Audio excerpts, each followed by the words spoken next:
Hello everyone, hope you are all doing well today.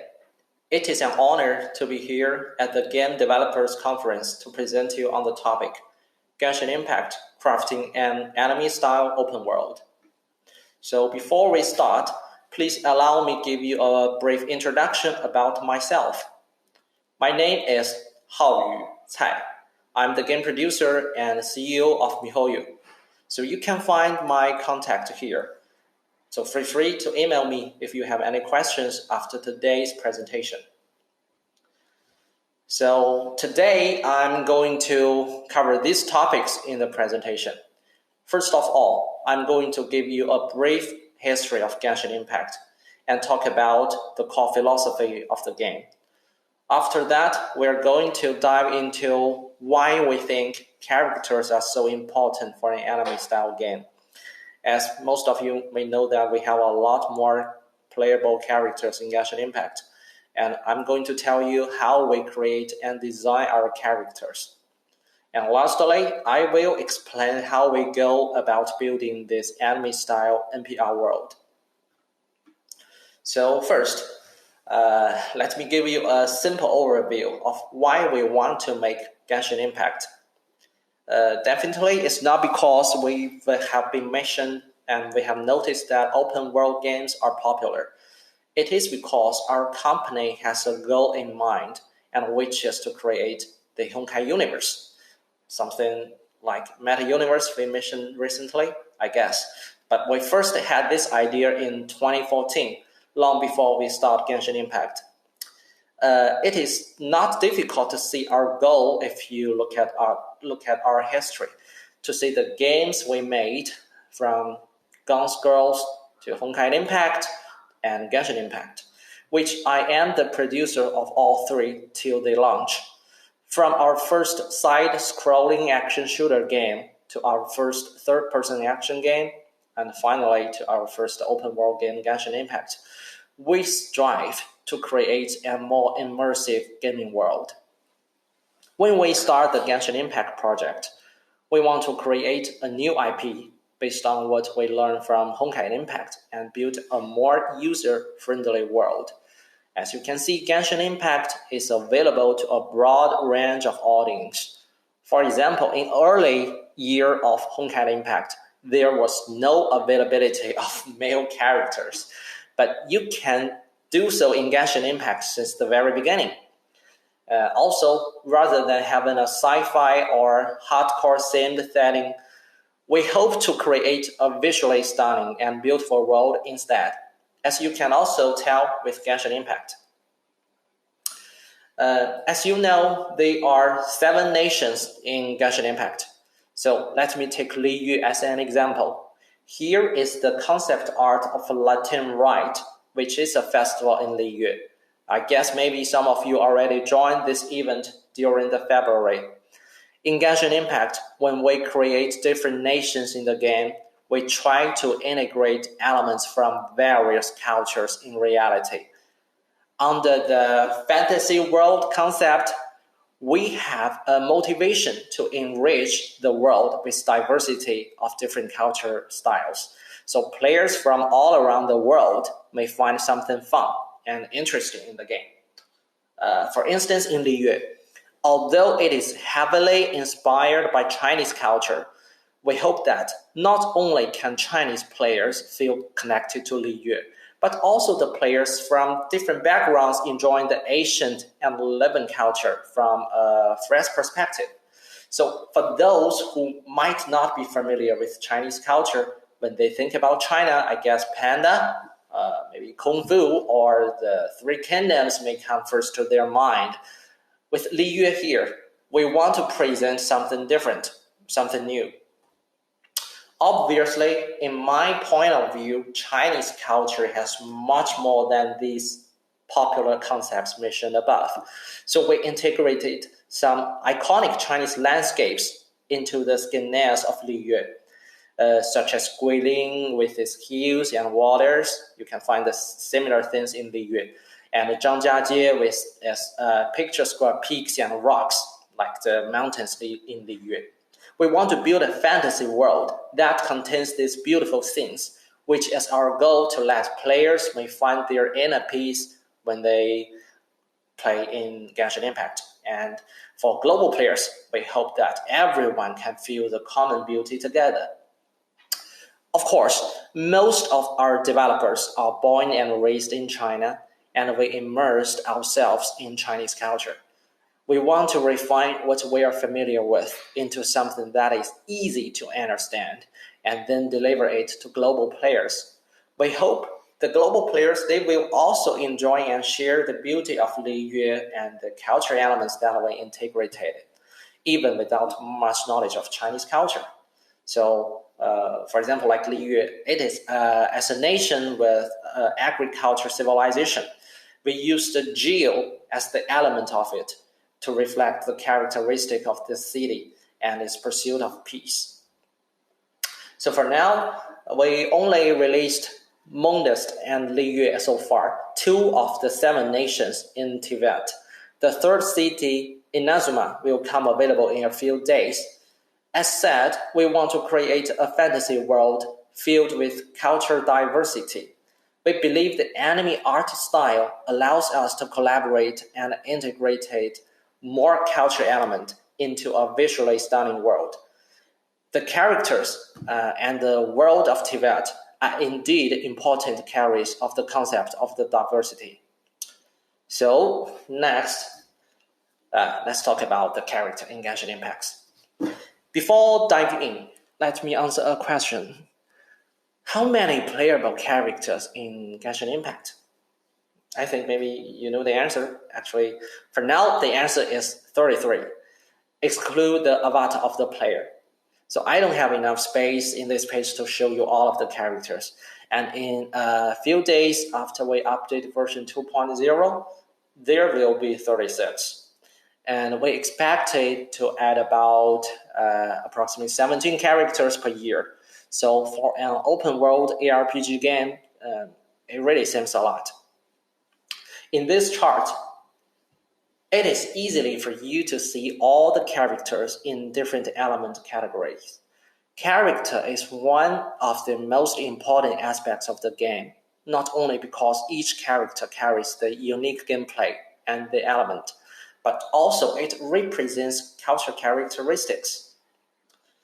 So why are characters so important in Genshin Impact? And why it's so important to keep up the consistency of our character updates? I will list several very important points here. First of all, characters are one of the most desired content for our players, which makes it essential for us to keep up updates to fulfill our players' demands. No doubt, the multi-characters gameplay. This form is inherited from Japanese card games. Before we launched the game, we were also worried about whether Western players would accept this form. The result exceeded our expectation. It shows that both Eastern and Western players in Genshin Impact, they like to collect multi-characters. And secondly, in Genshin Impact, the world and the storytelling revolved around characters, which has a different focus from some AAA games that emphasize highly on cinematic narration. Based on my understanding of the AAA games, or including some popular TV series and animes, those productions prioritize the plot line. But characters are serving the development of the plot. But from the very beginning, when we start Genshin Impact, we are trying to create it with parallel and multi-narratives to depict the stories of characters in a massive, vast world, which is quite different from those examples I mentioned above. And finally, and then most importantly, characters serve as the foundation for our commercialization. Genshin Impact is a free-to-play title. In addition to some characters, a large portion of the game's content, including the world exploration, quests, all the quests, and various events, came with no charges.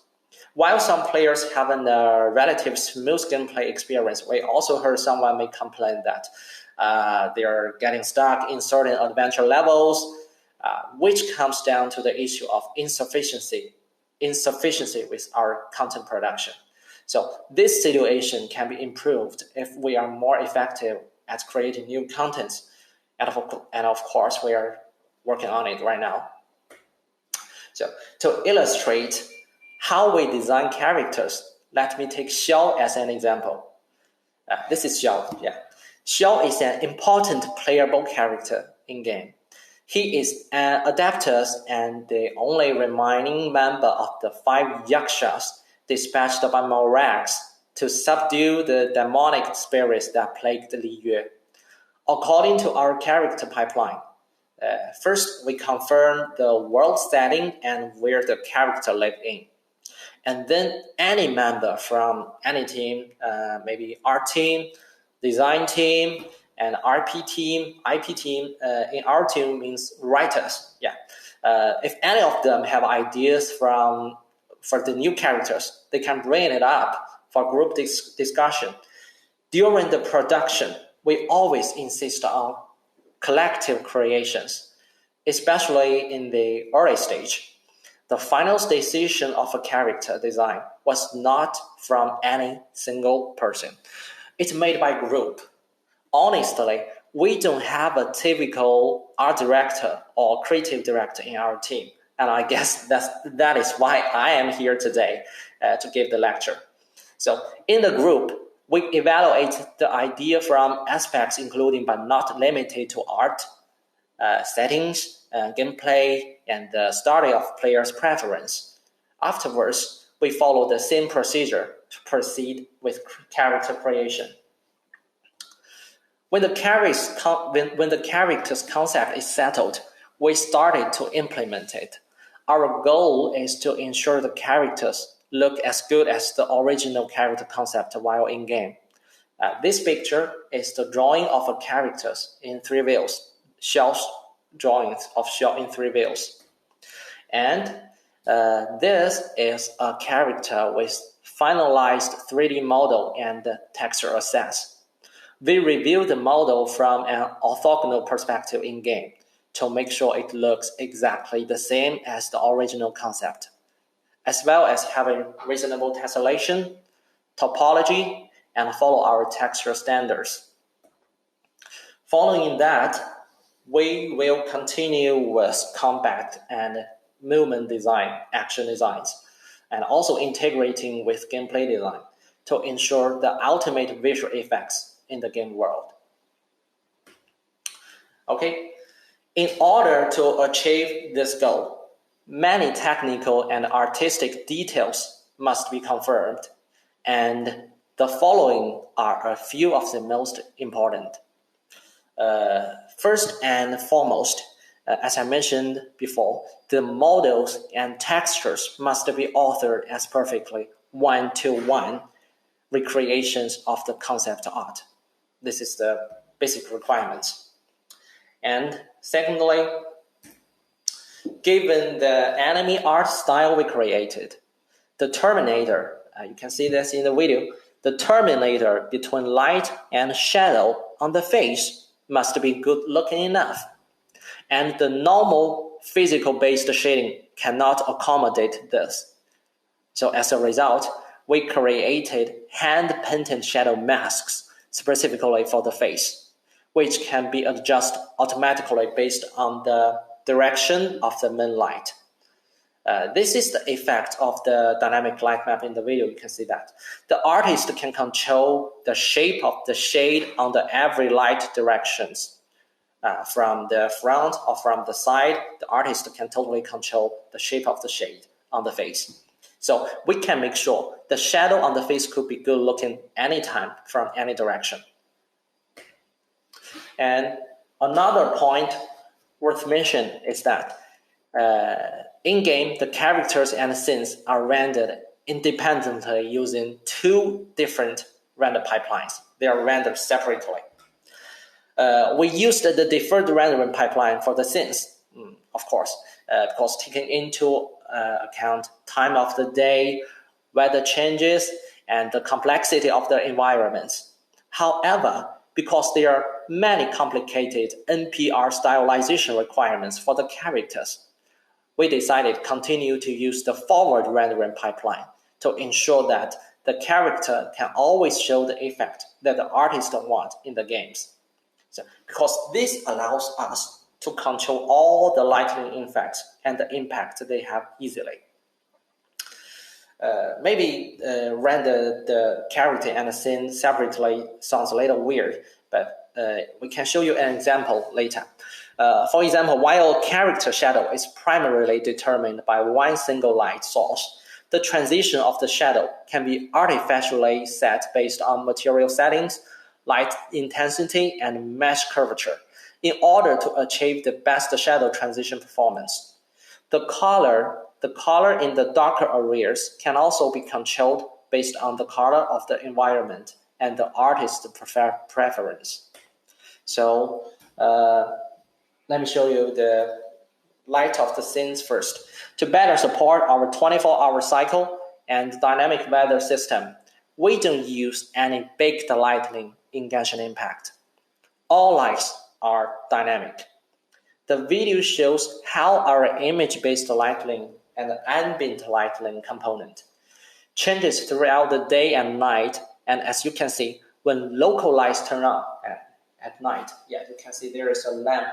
When local light turn on, they also make contributions to both direct and indirect light, as shown in the video. Okay. And for character shading, our character shading has very unique style. While keeping a cartoonish look, we also apply real-time lighting onto characters. When environmental light condition changes, characters will also get affected. You can tell from the video. When Yura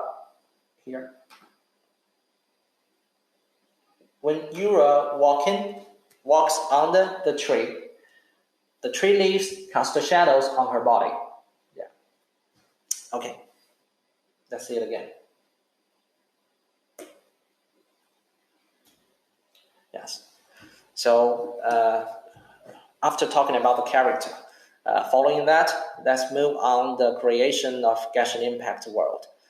We built a world composed of 7 nations from the start of the project, and the world will be updated on a long term based on an annual agenda.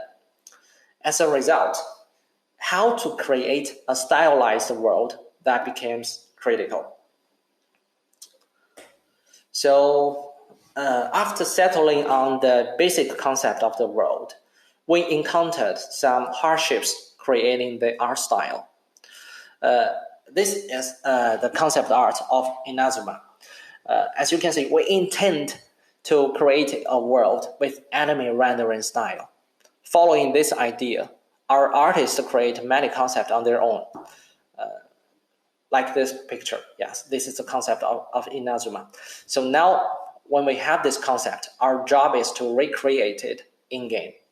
However, considering the TOD, weather changes, lighting environments, as well as the procedure content generation and production and asset sharing, we found it is really difficult to perfectly recreate the impact in the original art concept during the actual production process. And to be honest, to recreate a character is much more easily than recreate the scenes. So, if the methods for creating stylized art cannot be standardized, our painters, they will create different art styles from their own strokes, and which makes massive productions impossible. So how to solve this problem? Finally, after more than a year of struggle, we built our world first on the PBR pipeline, and then tweak it to achieve the stylized look we desired. So we have a very clear idea of our character style. So we have at least one standard to adhere to. So that is match the style of the scenes with our characters and make it harmonious and beautiful. To achieve the stylized effect we want, we need to make some hacks on the real rules in nature. As for, there are too many examples and our time is limited in this presentation, so I only list a few of them here. First, as an open world game, filling the huge landscapes becomes an important job for Genshin Impact. We made some specialized design terrains to fulfill the stylized art effects we want. Because each block of terrain has an upper cap of mixing 8 layers. We can mix 8 layers at most. So our art effects production has its limitation. For this, we made customized tint functions for the terrain material. We can get color variation without adding layers. Then we fill it with grass featured same color tone and to add color variations on the land surface. As an important element in the world, grass is used a lot, naturally. In order to avoid the repetitiveness of just using a single model, we use a variety of grass cluster models. These models have randomized densities, size, and orientation. At the same time, we grouped multiple sets of grass LODs and even prepared simplified models for mobile platforms. As you know, Genshin Impact is available on mobile platform and console platforms. So to maintain the overall color of the picture, each grass cluster has only one color, but the color can be changed. The color of the grass corresponds to the color of the terrain by default, but everything can be tuned by artist. The artist can also modify the color again. And next, in Genshin Impact, cliffs and mountains occupy a big proportion of the scenes. And when you play this game, the players can climb all kinds of hills as they wish. So in order to make a stylized rock, we need to recreate some of the brush stroke effects. We use Substance Painter's blur slope filter to stylize each layer of the texture of our rocks and mountains, and then mix 3 different textures together at the same time to show different details and textures at different distance.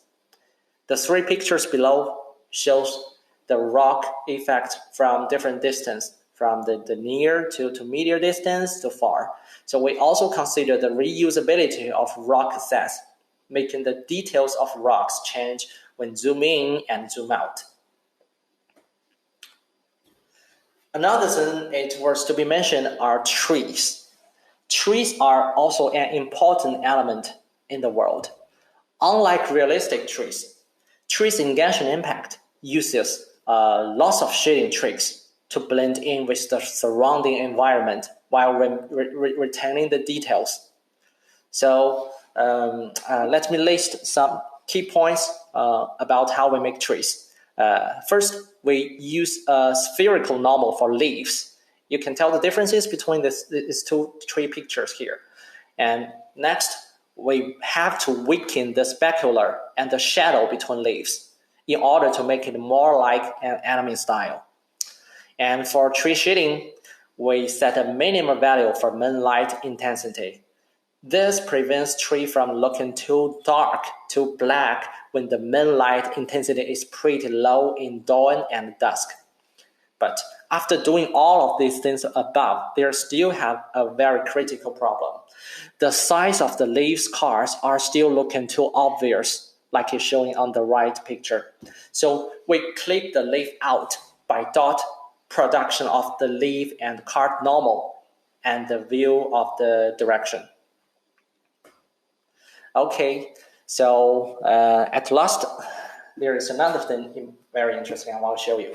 It's about the stylized dynamic cloud production. Let me give you a brief introduction about it. This video shows the stylized dynamic clouds in the game. You can see the cloud, the shape can changes, the cloud will roll, and the color of the cloud changes according to the weather change and the time change. So we made this cloud in the following steps. First, the artist draw the cloud silhouette and the growth animation of the cloud's keyframes.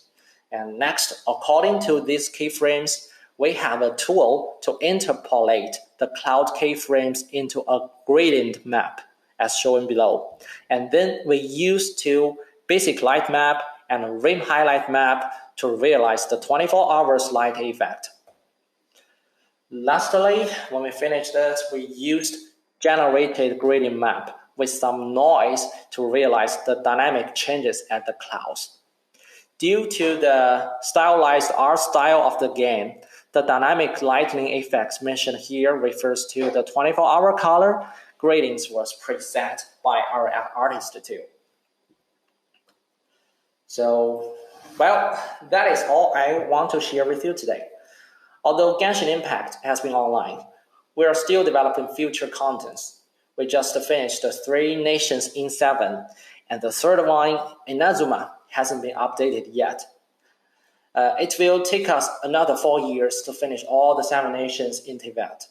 I believe that in the future, we will encounter many more problems, and I also hope that in addition to the content update, our team can continue to make improvement in technology. So thanks for your listening today. If you have any question, please contact me by email.